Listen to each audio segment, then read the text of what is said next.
Our host and their guests are going to have disappointed that missiles were flying by Russia, but that missiles were flying. A loser, among other things. A growing number of Republicans on Capitol Hill are reportedly not just concerned, but livid. Will a chorus begin to speak out? We all know this is bad. I mean, things got so bad today that the People's Republic of China, the embassy here, put out a tweet, which was nothing but a recording of Ronald Reagan explaining 10 reasons why tariffs are bad. Right. So what we have is the communist government of China. The communist government of China is telling us that we need to stick to our free market roots that we were just talking about, invoking Ronald Reagan against the president who has enacted, a Republican president, who's enacted the largest tax increase probably in the history of mankind. Yeah. Amen. It's completely insane. It is. This is where we are, folks. Where the Chinese are trying to help us get our economic policy right. I can't even begin to tell you how crazy that is. Oh, by the way, speaking of Elon Musk, he has a thing with a guy now at a place. He's got to go because I'm sure it has nothing to do with. What did I read that? Is that number correct? His Tesla profits fell. They're 71% less net income compared to a year ago. Yes, so that's not good.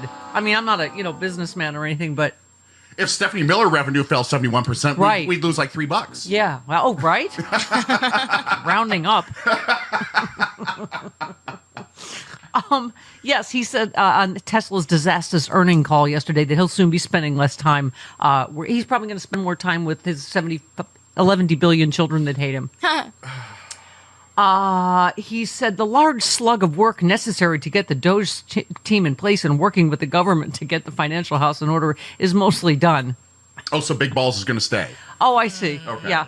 But I think probably starting next month, my allocation to Doge will drop significantly. Oh, don't go. Oh, shucky darn. Oh, no. He also addressed the surge in protests against him, saying all of the demonstrations are paid for by his political rivals. All of them. Sure, yeah, all of them, all over the world. That would result in a 71% drop. Reason that people actually do hate him. Meanwhile, he's caught zero waste and fraud. All he's done is gotten more government contracts for himself and blown up the agencies that were investigating him.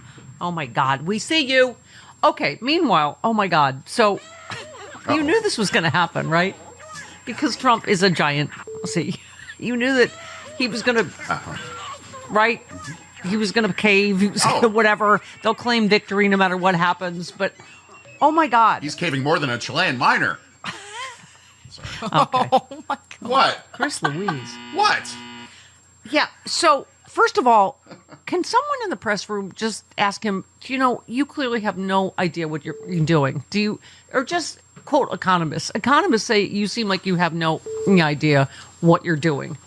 Because it is all over the place, right? So who is it? His Treasury Secretary said that, it's not sustainable, the trade war with China. Right. So then the markets go up. So then Trump now says tariffs on China will be much lower than the 145% they're at now. And then we're going to be very good to China. We're going to be very nice. Right, because he's caving. Oh, my God.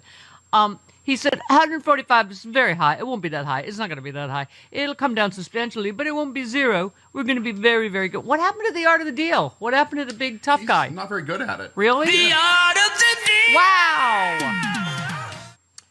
Right. And then Besant said the trade war was unsustainable. He expects a de-escalation. Then privately at a speech right after that, he said, I do say China's going to be a slog in terms of the negotiations. Caroline Levitt. Oh, hey, girl. Hey, what now? Oh, God. Indicated they wouldn't be playing hardball with China, right? Because as it turns out, China has all the cards and not us. Right.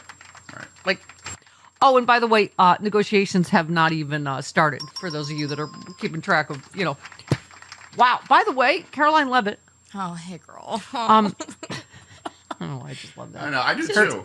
It's just like she just walked into Tridel every time. Yeah. Hey, girl. Hey, girl. Tough day? What now? Oh. You want to meet in the chapter room? You need Have to a talk. You need to talk after this. Did Brad not text you back last night? So she is, What did she say? How many trade deals? She said something.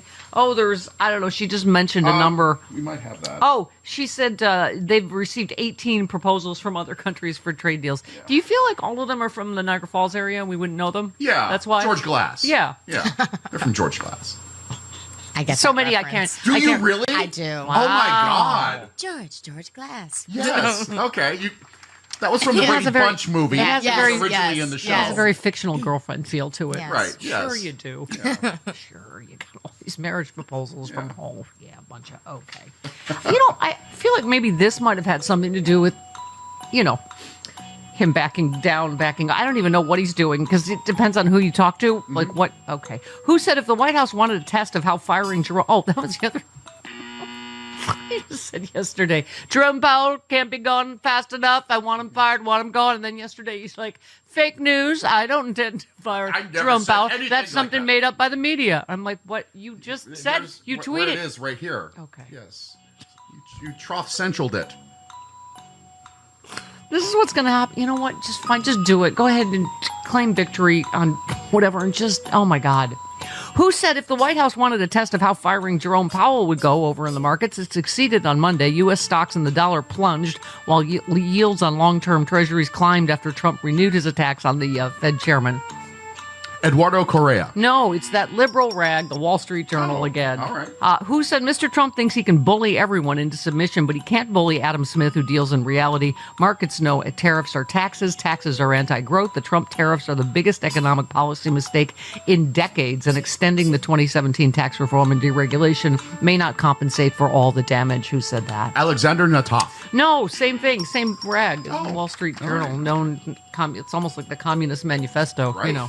Who said smart presidents pay attention to the market signals and adapt? The adaptation now would be to negotiate a quick end to the tariff barrage, claim some trade deal victories, and call it a day. But markets are spooked because they don't know if Trump listens to anyone but his own impulses. Who said that? Mike O'Hearn. No, that would be the Wall Street Journal. Oh, pardon me. Sorry, I'm just throwing papers willy-nilly. Okay, all right. This is like cue the meltdown. Wall Street Journal exposes Trump's biggest mistake in decades. And he's such a giant, right? Like you knew this was going to happen. And again, who can keep track of what's happening? Because the Treasury Secretary says something behind closed doors different than what he just said. And then Trump says something different that he said. Okay. How about this? By the way, here's real world consequences. We know about this out here in California. Chinese container ship traffic to California ports is down 44%.